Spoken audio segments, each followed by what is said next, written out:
ఎవరు ఎంత చెప్పినా వినని వాహనదారులు తమ ఆటోలను అనునిత్యం పలు ద్విచక్ర వాహనాలను పాదాచారులు వెళ్లే రోడ్లపై ఆపి ఉంచడంతో ఆ రహదారి వెంటే వెళ్లేందుకు ప్రజలు నానా ఇబ్బందులకు గురయ్యారు. ఈ విషయాన్ని అధికారులకు, ఆటో యాజమాన్యాలకు ఎంత చెప్పినా వినిపించుకోలేదు. కేవలం ఒక ఫోన్ ద్వారా తీసిన వీడియో వైరల్తో అధికారులు స్పందించారు. ప్రజల ఇబ్బందులు తొలగిపోయాయి. సంగారెడ్డి జిల్లా జోగిపేట మున్సిపల్ పరిధిలోని 18, 17 వార్డుకు సంబంధించి ఉన్న మదీనా మసీద్ నుండి బాలికల హై స్కూల్ వరకు, అలాగే మసీద్ నుండి పోచమ్మ ఆలయం వరకు స్క్రాప్, పాత ఇనుప సామాన్లకు సంబంధించిన ఆటోలు, కార్లు పొద్దంతా నిలిపి ఉంచడంతో ఆ దారిని వెళ్లే ప్రజల ఇబ్బందుల గురించి ఆ వార్డు మున్సిపల్ కౌన్సిలర్ యువకులతో వీడియో చిత్రీకరించి అధికారుల దృష్టికి వెళ్లే విధంగా చేశారు. అంతే వెంటనే అధికారులు స్పందించి అక్కడి నుండి వాహనాలు తీసి చేయించడంతో రోడ్డు విశాలంగా మారింది.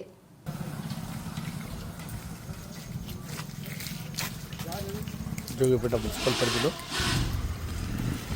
17, 18 వార్డు మధ్యలో మదీనా మసీద్ దగ్గర విపరీతమైన ట్రాఫిక్ ఇబ్బంది కావడం జరుగుతూ ఉన్నది.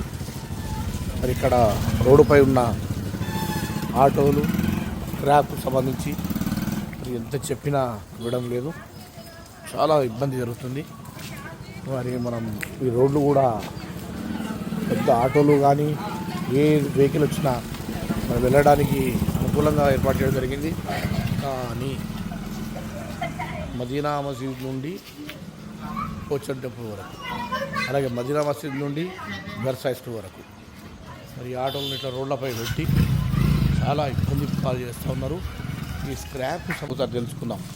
ఒకసారి ఖజాబాయ్, ఇక్కడ ఆటోలు రెగ్యులర్గా పెడతారా? రెగ్యులర్గా ఆటోలు పెడుతురు. చెప్పి ఆస్ట వస్తుంది. మొన్న మా ఇంట్లో ఆరోగ్యం ఖరాబ్ అయితే కూడా కార్ తీసుకుపోదామంటే ఫోన్కి వస్తలేదు. ఎమర్జెన్సీ 108 అలాంటి వస్తలేదు. ఇటు చాలా ఇబ్బంది అవుతుంది ఇక్కడ. అట్లా ఎంత చెప్పినా తీస్తలేరు. రోడ్ల మీద అడ్డం పెడుతురు. ఇక్కడైతే మదీనా మసీద్ ముంగట మరి టర్నింగ్ కూడా ఇబ్బంది పరిస్థితిలో ఉంది. మొన్న ఉస్మాన్ భాయ్ నువ్వు వెహికల్ మీద పోతుంటే పిల్లలు బండి అన్నారు కదా?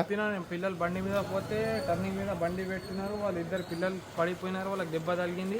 వాళ్ళు చెప్పినా కానీ అంతా పట్టించుకుంటారు. ఎన్నిసార్లు చెప్పినా కానీ మళ్ళీ తొవ్వాలని పెడుతున్నారేమో అని చెప్తే ఉల్టా మాటలు మాట్లాడుతున్నారు. మొత్తం తొవ్వ జామ్ చేస్తున్నారు. టర్నింగ్ ఆటోలు పెట్టడం వల్ల చాలా ఇబ్బందులు పరిస్థితి ఏర్పడుతున్నది. ఎన్నిసార్లు చెప్పినా మరి ఓకే